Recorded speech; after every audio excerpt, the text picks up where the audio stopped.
All right. Well, hello, Marine Fleet. This is an audience of one, no matter who's watching today, because it's a pre-recorded video instead of being a Zoom Chalk Talk. So this is, since it's our last week of Chalk Talks, this is also the last Green Fleet Chalk Talk for the spring season.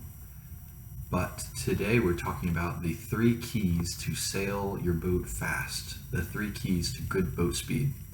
So those 3 things that we'll kind of break down one by one are the heel angle of your boat, or how much your boat is tipping, your sail trim, so where your sails are positioned relative to the boat, and your angle to the wind, so where's your boat pointed compared to the direction the wind's coming from.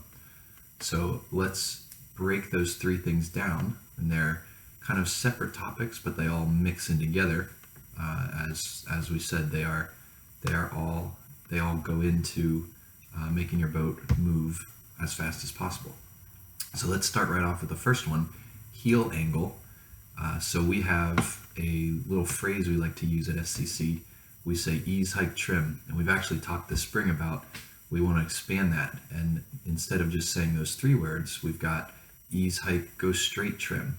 So let's break that down a little bit. So if we have, we've got the wind that always comes to us from somewhere, and we've got a boat that's going somewhere, and we know that the wind is going to be blowing on our boat, and it's doing 2 things at once. One, it's trying to tip us over. The other is making us move through the water. And so it's the first one, that trying to tip us over, that we have an issue with. We don't like that. It turns out that if our boat is flat, our boat will go very fast. If our boat is tipping over, it's going to slow down a little bit. All right, so we want to keep our boat as flat as possible. So if we were to look at this from the side, then maybe we've got some water and we can draw our boat. So our boat sits in the water, and we've got a mast, we've got sails. I've done a decent job of drawing in foreshortened form there, I think. There we go. So sailboat, we're looking at the back of it, and we've got people sitting on it, right? There's people sitting in the boat. There we go. So right here, our boat is flat. Our mast is pointed straight up in the air. That's what we want. We want no heel angle on our boat. We don't want to be tipping any direction. So if we begin to let the wind push us around, and we're letting the wind blow us so that we're tilted, that's going to make our boat slow down a bit. We don't want a boat that looks like this. And so there's many ways to fix that, right? There's many ways that we could change how our boat is set up so that it comes from being tilted back to flat. So one of those things that we can do is we can hike out, right? We can lean our body weight out of the boat. We've got those hiking straps on the floor of the boat that we can tuck our feet under.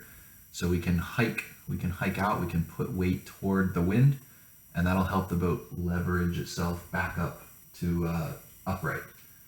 The other thing we can do is we can ease our sails, right? We can let the sails go out away from the center of the boat. So instead of pulling in real tight on the main sheet, we'll let it go out a little bit. Let's that boom swing away from the center of the boat out toward the side. So looking from the top, if we're sailing upwind, our sails are in the middle, pulled in tight like that. If we have too much power in them and we're heeling over, we can let them go away from the center of the boat, and that's going to bring us back to an upright position. And the last thing we can do is we can head up toward the wind if we're sailing upwind here. We most often talk about this when we're sailing towards the wind, right? Because that's when that wind is pushing straight against the side of our boat, against our sails. It's really wanting to tip us over. If we're going downwind, all that force of the wind is more going into pushing us straight ahead, right? So usually when we're talking about this ease, hike, trim, it's going to be in this context, going upwind.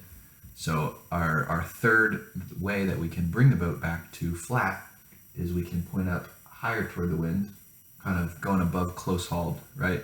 And so that's going to take away some of the power. Our sails are not at the best angle to catch the force of the wind. And so they might start flapping around a bit, and that's when we know that we've lost a lot of power and we're going to see our boat come back to upright. Right? So those three things we can do, and we depending on what sort of wind we have, we're going to be doing them in different combinations. So come back to our phrase. We've got ease, hike, go straight, trim. Let me make sure I put this somewhere we can see it. So we've just talked through all these different things other than the go straight. We'll get to that in just a second.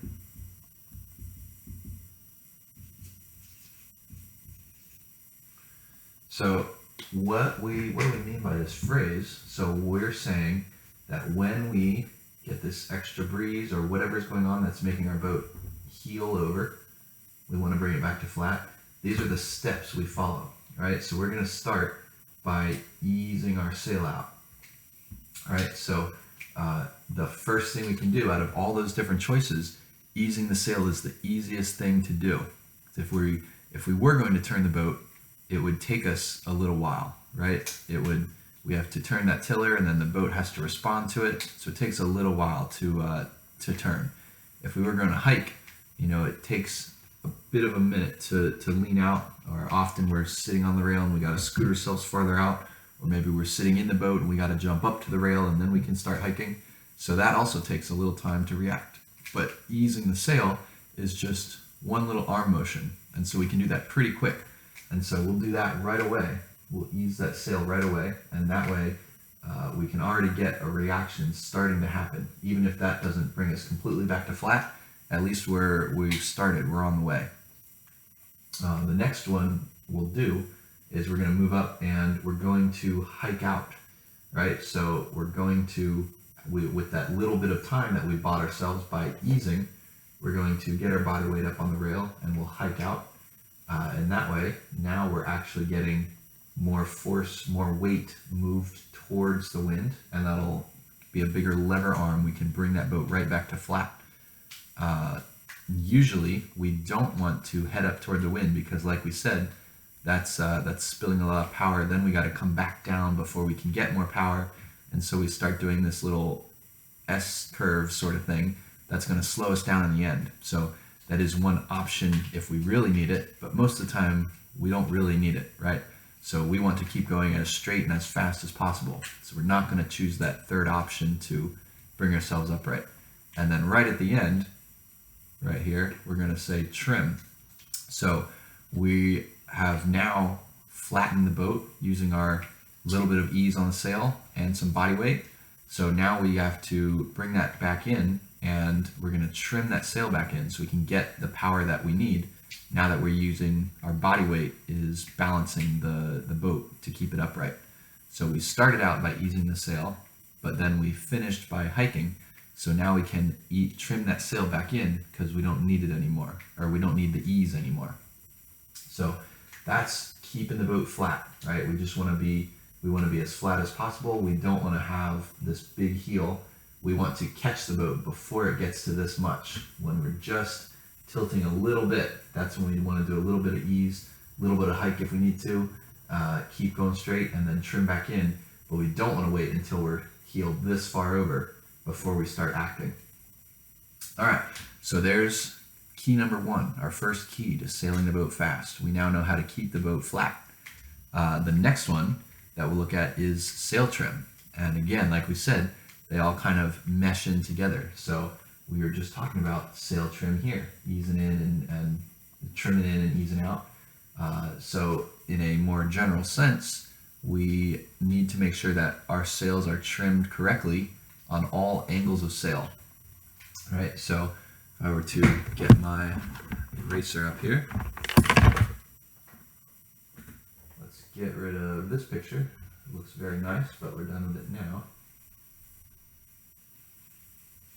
So now we're looking at our sail trim. So we've got our wind again coming from the top, and we basically have a big circle that we can point our boat in. This is like all the points of the compass. So we could be pointing right at the wind, we could be pointing 90 degrees away, we could be pointing 180 degrees away, running straight away from the wind. And there's a bunch of different names for all these angles, right? We could be close hauled, which is when we're sailing upwind. We have certain angles at which we can't sail, right? We can't point up here or here or here. This is the no-go zone. We all know that. But anywhere in this angle, we can be pointing, and our sails have to be trimmed accordingly. Our sails are going to be pointing in different directions relative to the boat, in relation to the different compass directions we have, right? So going close hauled, we'll be trimmed all the way in pretty much. If we're a little bit lower, we'll be a little bit further out. Depending on the angle, it might be in a distance further out that's very small to see, very, very difficult to see, but we're still going to be, if we head down from that close hauled any, we're going to be easing out those sails a bit. So we're basically going to be going sails further and further out, the further away from the wind we go, until by the time we point directly away from the wind, we're pointing all the way out. And all of you right now are saying, Josh, this is like day one stuff. We already know this. Good, you should, because it is pretty basic stuff, but it is one of the easiest things to forget about when you are first starting out. And so you'll be sailing upwind, have those sails trimmed all the way in, and now it's time to go downwind, so we're going to turn down, but we forgot to let our sails out. Or maybe we would let them out a little bit, but not all the way. And so either way, that still means that when we turn downwind, our sails are pulled in too far, and so we're not getting as much power as we could, and we're going to be going very slow downwind, right? Or maybe we turned to go upwind, but we didn't pull our sails all the way in, right? We got up to this close hauled line, but our mainsail's kind of sitting here, and maybe it's flapping around a tiny bit, right? We've all been there before, I know that. So we got to make sure that we are paying attention to what angles we're sailing in order to know how our sails need to be trimmed. All right, so when you're first starting out and you're more of a beginner, you're not sure, how do I tell the angle of the wind? And there's a couple different things we can use to help us. One is, when in doubt, look at other boats around you and see what they're doing. And if they're pointing the same direction you are, but their sails are much farther in or much farther out, then maybe we want to look at that, right? I guess with the caveat being that if they're going a lot slower than us, then maybe they're doing something even more wrong than we are. So be careful about that. But in general, especially when you're looking at a group of boats and they're all doing the same thing, in general, that's going to be a good way to tell. Another thing that we have to help us is right on our boat. So we have things on the sails, little yarn strips called telltales, right? There's a couple on either side of the jib. So when we're sailing along, we're looking up at the fabric of our jib, and we're looking to see what these little fabric scraps are doing. I guess they're more like little pieces of yarn, pretty much. So if we draw this up, we're looking at our jib, which is big triangular sail right on the bow of the boat. We know that too. And we've got some little yarn strips here. And they're on both sides of the sail. They usually do red and green for port and starboard. Those are the traditional port and starboard, left and right colors. But no matter what color they are typically different colors for each side. That way you can easily tell, oh, I'm looking at the green ones, so I'm looking at the ones on my side. And you don't get confused by the ones that are showing through the fabric of the sail. Anyway, so we're looking at, if we're on this side, we're the skipper, we're looking at this is the right side, the starboard side of our jib, and that's the inside to us right now. So the wind must be coming from somewhere like here, and it's coming into the page sort of like that, right? So we're looking at these telltales, and we want to watch which ones are fluttering, flapping around, or complaining, I call it, right? Some of them will be just streaming smoothly back from the front toward the back of the boat. Some of them are flapping around wildly, and it's those flapping ones that we care about. So if the ones on the inside towards us are the ones flapping around, it means that we need to pull our sail in. If it's the ones on the outside that are flapping around or complaining, it means we need to let our sail go out. So we basically make the sail go towards, in the direction of, the complaining telltales. All right, so they're basically saying the airflow on that side of the sail is all kind of jumbly and messed up. So that means that side of the sail needs to go either out or in, depending on what side it is. So make the sail go in the direction of the fluttering telltale, and that'll help you get your sails trimmed correctly. Now, there's one important exception here, and that's if we're trying to go upwind. Because if we draw that circle again, we don't even have to draw the whole circle. We really just need the wind in the boat. So if we're trying to go upwind, we know that when we're trying to sail close hauled, as close to the wind as we can go while still getting power, our sails are basically pulled right in. The mainsail's in the middle of the boat. The jib is still kind of along the line of the bow, but it's as pulled in as it can get. So that means when we see our inside telltale fluttering around, complaining, we can't pull it in anymore. We can't pull that sail in. We can't make it go towards that complaining telltale because we've already pulled it in 100%. There's no more room to go in. So what do? So we have to think about what does it mean in this diagram if our inside telltale is fluttering, right? So if we're sailing along, we're just on a nice beam reach here, and we've got our jib sitting here. If we see that our inside telltales on this jib are fluttering, we know that we need to make the sail go towards those fluttering telltales. And that's going to mean we pull the sail in toward the boat, right? But think about what that does to the sail versus the wind.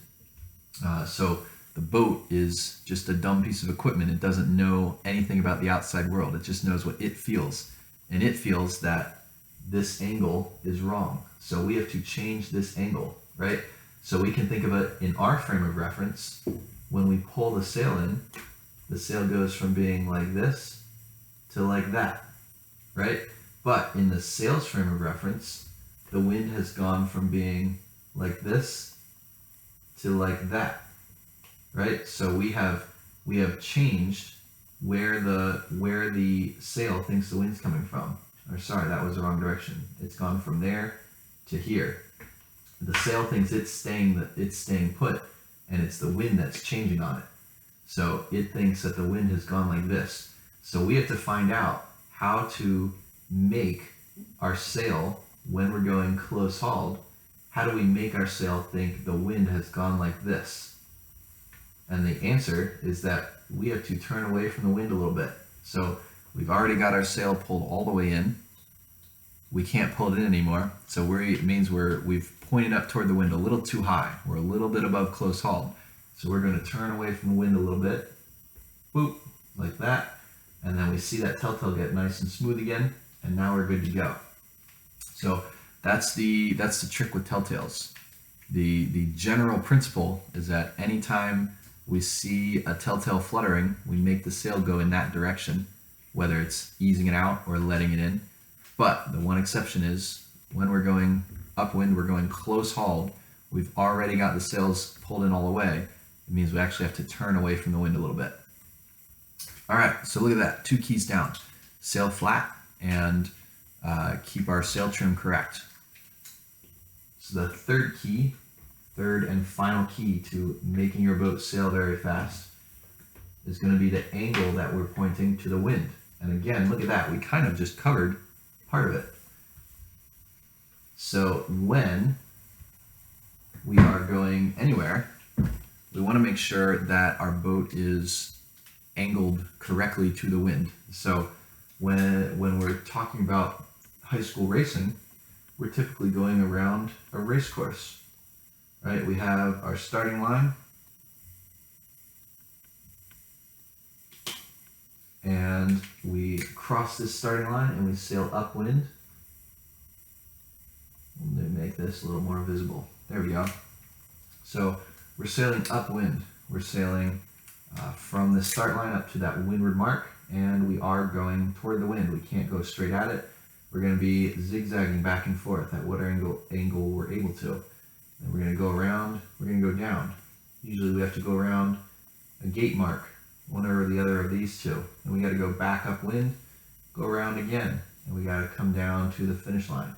So a lot of sailing upwind, a lot of sailing downwind, and we need to make sure that we're going we're finishing the race as quickly as possible, because that's how you win, right? So going upwind, usually means we want to sail the shortest distance possible. So we have to make sure that we're watching out for these angles as we're sailing, right? This is a close hauled angle, that's a close hauled angle, close hauled, close hauled, close hauled. If we realize that we have one boat sailing at this angle and another boat sailing at this angle on this leg of the race and that leg, guess who's going to win that race? It's probably going to be that yellow boat, because they're going to be sailing a lot less distance, right? So we always have to make sure that we are pointing up as high as we can to the wind, staying on that good close hauled angle, right? So again, with those telltales, they can help us with the sail trim and with pointing, because like we just explained, going upwind, going close hauled, we're basically keeping those sails all the way in. And so now we're actually using the telltales to tell us where to point the boat, whether we're pointing up a little bit too high and we got to head down a little bit like we just showed there, or on the flip side, we take that and reverse that logic, and we know that if our outside telltale is luffing, it means we have to turn the boat up toward the wind because we're too low. So if we had a different color, right? This red boat is probably seeing wind coming from the top. The red boat is probably seeing his inside telltales complaining. He's up a little too high. He's pointed very close to the wind, but he's also going a lot slower because he's losing a lot of power. He does not have a good angle to the wind. So he's above close haul. The blue boat probably seeing his outside telltales luffing. He is very low. His sails are pulled all the way in if this wasn't loose. And so that means he needs to head up toward the wind, right? This yellow boat, this is Goldilocks. This is the middle bear. He's at just the right angle. He's sailing along. His telltales are happy, and he's good to go, right? So we always have to make sure that we're checking those angles, and we don't want to end up as the blue boat, right? If we realize that we have our sails pulled all the way in, but the outside telltales are luffing, we head up. The other thing we want to check on is make sure we do have the sails where we want them, right? So if we know in our heads that we have to have that sail trimmed all the way in order to sail close hauled, but what if we didn't? What if we left it out a little bit? And now our telltales are happy because our sails are out a little bit, but we're also a little farther away from the wind. So the sails are in the correct position for the direction we're going. The only problem is that direction we're going is not where we could be. We could be up point 8 with that yellow boat. So we also have to make sure that besides watching our telltales, that we also are kind of putting our sails where we want them to be and kind of adjusting to that, right? So if we realize that maybe we were pointed the correct direction, maybe we were pointed at the way this yellow boat is, but then there was a wind shift, and so suddenly we could point higher. And we didn't notice that. We kept sailing along, and you're gonna lose distance that way, right? So we always want to be paying attention to the telltales, paying attention to the sail trim, and that will help us get the best angle that we can to the wind. So those are the 3 keys for fast boat speed, sailing our boat as fast as possible. And each one of those we could go into a lot more detail, but taking the basics of each of those 3 things, we're making sure we're sailing and keeping our boat flat. We're making sure that our sails are trimmed correctly according to the wind, and we're also making sure that our boat is pointed correctly compared to the wind. So with those 3 things, that will get us set up to make our boat go fast. And once we have those pretty well in hand, then we can start working on all the tactical parts of a race. So we can get into those later. All right, thanks for tuning in. We will see you some other time, hopefully at the last few big group chalk talks tomorrow and Thursday and Friday, and then hopefully for summer and fall programs.